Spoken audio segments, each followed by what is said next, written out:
Hey, it's Lynn Brown, and welcome to the Gritty Women Global Podcast. As many of you know, I started out this life just stuck in the comparison trap. And then in my spare time, I moved from the comparison trap to being a world class people pleaser. And it wasn't until I started my growth in personal development that I even realized I had limiting beliefs. I was the most unaware person that was walking this planet. And not that I've arrived and totally made it, but I'm a heck of a lot farther down the road than I was. And so today, as we celebrate the 100th episode of the Gritty Women Global Podcast, I could not be more excited about our guest today. I know in the dictionary, by the word inspiration, her picture has got to be there. I mean, I'll never forget her story. When I heard her story, it was just, I'd never heard anything like it before. And I thought, I've got to get her. I've got to get her on this podcast someday. And today is someday. And so today, I bring to you my beautiful friend from another side of the world. Daniela Nica is going to share her story, a story of hope, a story of grit. I mean, like she's one of the grittiest women I know. So there's no better one today for us to have on our show. Thank you so much for giving us your time today, and welcome to the Gritty Women Global Podcast. Thank you so much for being with us today. I'm so excited. Wow, Lynn, thank you so much for having me. What a great introduction. Thank you very, very, very much. I'm excited to be here as well. And yeah, I'm not on the other side of the world right now because I'm in Florida. And I think there is no better way to start this conversation about my story than by just sharing the life that I get to live now in comparison to the life that I was supposed to live. If we consider where I was born and my whole story, because I was born in Romania, actually in a absolutely beautiful place. I was born in the mountains. It's beautiful. It's now I call it heaven, the place I was born in. Oh, But yeah, but back then, uh, you know, um, it was the communism period. Saying that I was born in a poor family is probably not enough because under that period of time, everybody was poor. Like we didn't have quite anything to eat actually. And I was born on the street. Actually, my mother was in the car, but she couldn't make it to the hospital. So here I am, uh, born on the street in the car, and trying to make it in this world. So my story is full of struggle, comparisons, a lot of comparisons, because that period was very when you think of differences between people, well, picture that 99.9% of us were really poor and 0.01% were really privileged. So I was there wanting to get to the top, to the 0.01%. And to me, that was through studying. I thought if I could learn a lot of things, if I could accumulate a lot of knowledge, I could do it. Because to me, in that period of time, knowledge meant privilege. Knowledge meant position, titles. So I guess I was still lucky to consider learning and studying, because at the end of the day, knowledge didn't mean what I thought it meant, but it helped me get out of my poor village. It helped me go to Bucharest to the college and study. And I remember I was all like books were my friends. So all my childhood until I got to 22 years old, books are my friends, and actually they remain my friends nowadays. So that's my passion still. But the big difference is that knowledge didn't mean confidence. So I got to a point where, you know, I got so much expertise in a field. I learned all these different languages.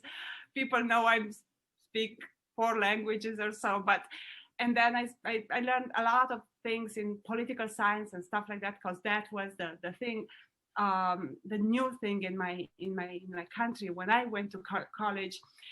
And then because I lacked confidence, I just did what I knew better, what my subconscious mind knew better, what my limiting beliefs were driving me to do. And that was working hard.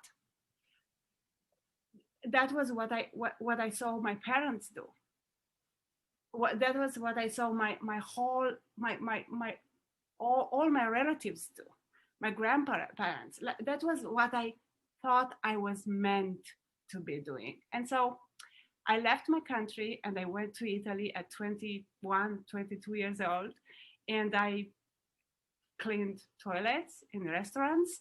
And I uh, made, when I started to understand I could get the promotion there, to me, the promotion was if I learn to make pizza and be a good pizza maker, uh, I would be respected by my colleagues, by my boss. So that was like the big thing, right? When I was in that environment, because I am gritty, I am very resilient, and I wanted to make it to the top. So again, to me, now making pizza was the way to success. And so I spent about 5 years there.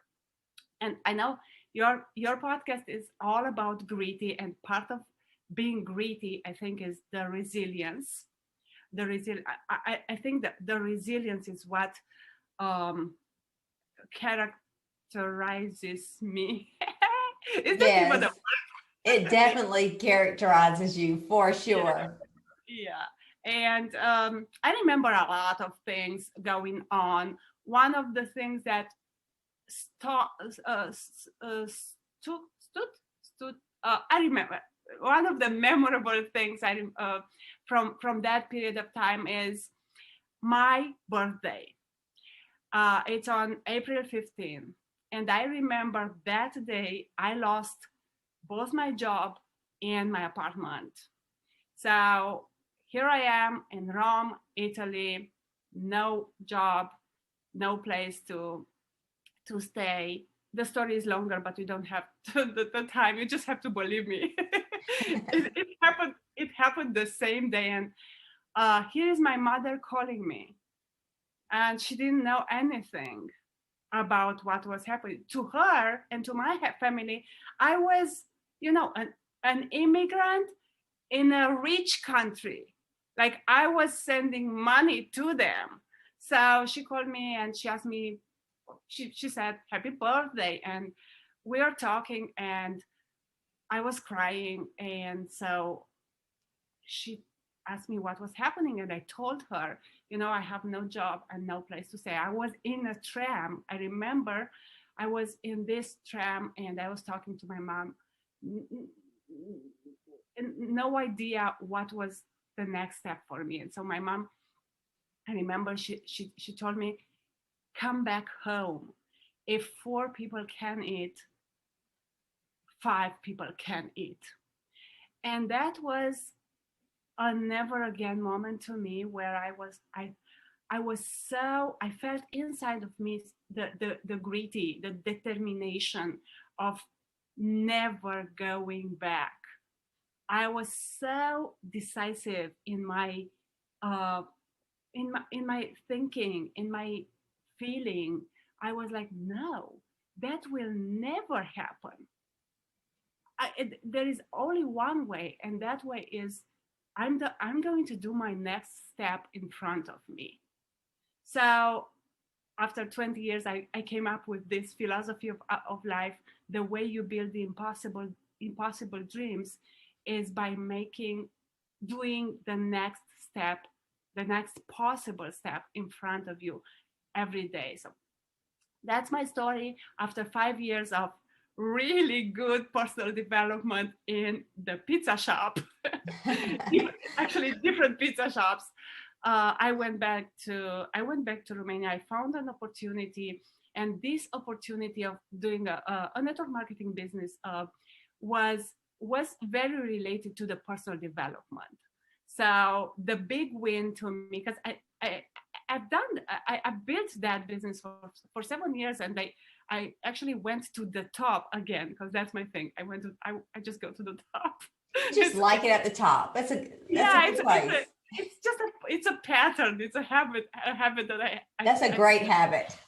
yeah, thank you. So I went to the top in that company in my country, but this is not the biggest win. The biggest win was the personal development area, like the books, the seminars.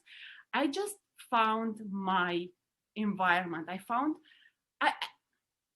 And it wasn't that specific environment, because I changed it. It wasn't that good in some aspects, but what I took from there, and I'm so grateful. That's another one from Gritty, right? I'm Yes. so grateful for it.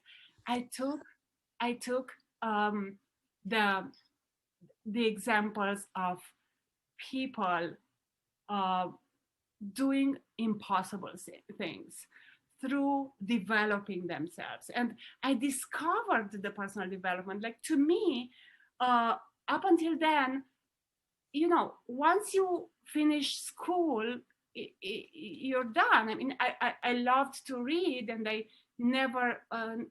never stopped reading, but I wasn't reading personal development, and I didn't know that you are a work in progress. Like, I was a work in progress, and I didn't know about setting goals, um, challenging your limiting beliefs, changing your thinking, and all this stuff, that the mindset, and all this stuff that I started to study. And at the beginning, it was like a quantitative period to me, because I was so hungry, and I was reading all these books. Like, if I could read a book per day, that was really good. Uh, but then, step by step, I started to understand that personal development really means applying and doing really real changes. And then I got very inspired by speakers on stages, and I wanted to become a speaker, and I wanted to become an author, and that's a dream that I haven't achieved yet, but I will. I wanted to inspire people through my example, through my story, and this is what I get to live right now. And like, for over 5 years, I am living this dream. It's on, I've built an international business already. I cannot believe I'm saying that. Like, I want to pinch myself when I say, I have an international business in 3 languages: Romanian, Italian, and English, in 3 different markets with thousands of clients. I cannot believe myself, but I've done it, and it's not a miracle. It's a step-by-step process. Yeah. It's, just it takes focus, it takes determination, it takes resilience, for sure. It takes a lot of personal development, and it takes a lot of mistakes as well. Because there are downsides to being very, very result oriented, like I am. Sometimes there are downsides, and you need uh, to accept it, and you need to take responsibility for them as well. But yeah, this is who I am, and this is what I've done. Wow. What an amazing just story of triumph. And I love the way you just break it down so simple and just say, it's just the next step, because I think so many people think, well, I could never, like right now, there are going to be people listening to you going, well, she did that, but I could never do that. And you're thinking, I was in a pizza shop and I took the next step. So we're all in our own kind of pizza shop. Everybody all over the world is in their own little place of where they've got to decide and make that decision. Do I shrink back, go back to what I know, just like you had that choice, and you were just like, no, that's my never again moment. And Yeah. you are an amazing, just light in this world, and just such an encourager and such a model.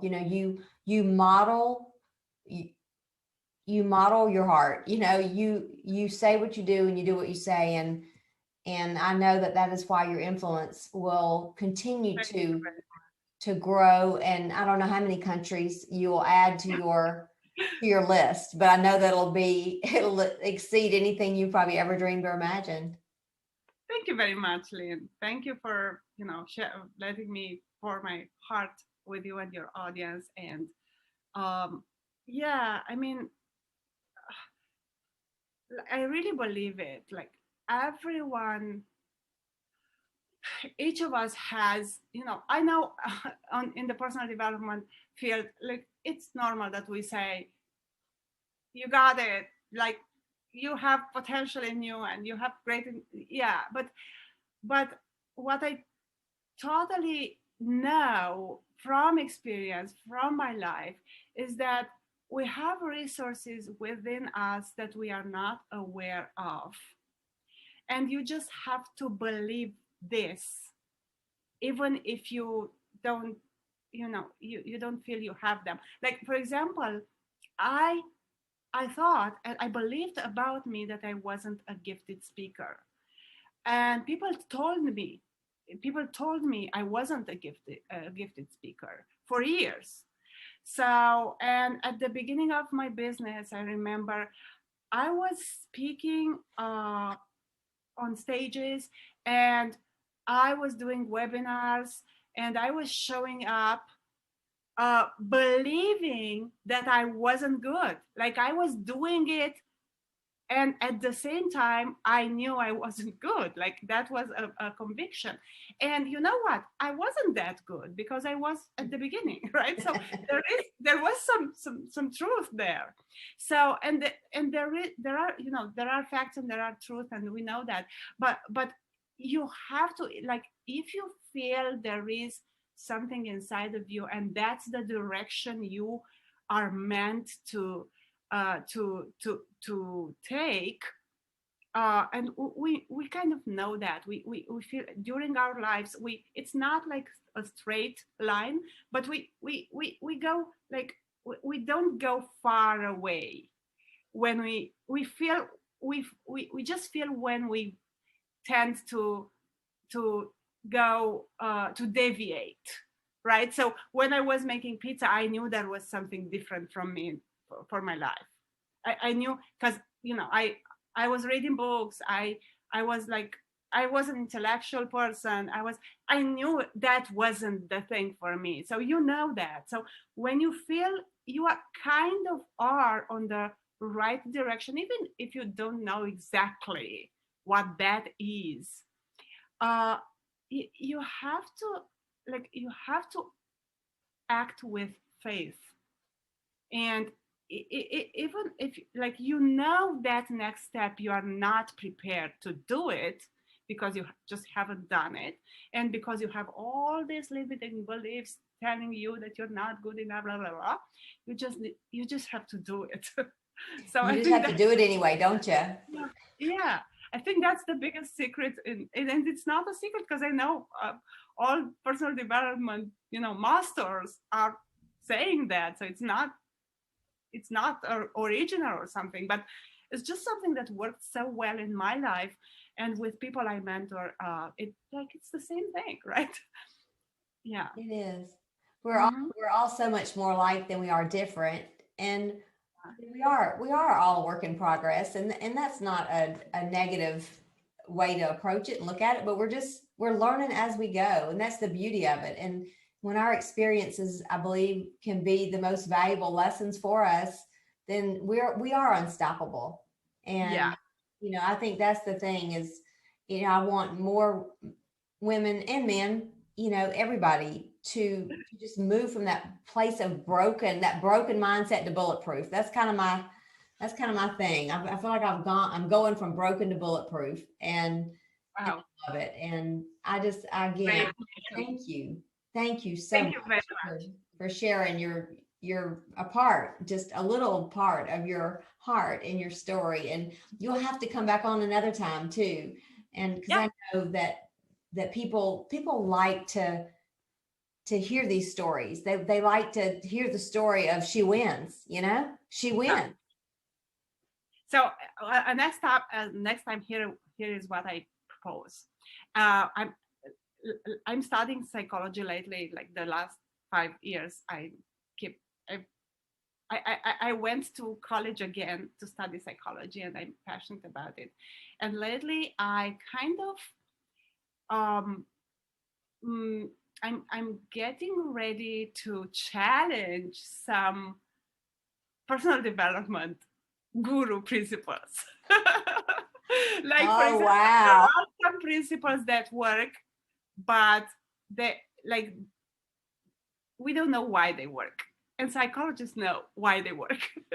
And then there are other things that should be challenged, in my opinion, really should be challenged. And so I think it would be interesting if you want to do that for your audience. We Oh, could, yeah, that does sound intriguing. It's like the question behind the question, yeah, the yeah, psychology behind the psychology. yeah. Like, for example, how do we really decide? Neuroscientists, discovered what happens in our brain when we make a decision. And, we know we have to make decisions, but we don't know how we make decisions or how we could use those techniques that they discovered to make even better decisions. So there are things to be said. See, you're already going to the next level. Yeah, thank you. Already going to the next level. That's so awesome. And well, thank you so much for being part of our gritty women's global movement. And I know that we're just going to continue to impact and influence gritty women all over the world. And so thank you again. Go out there and just keep making the world a gritty, beautiful place. Thank you.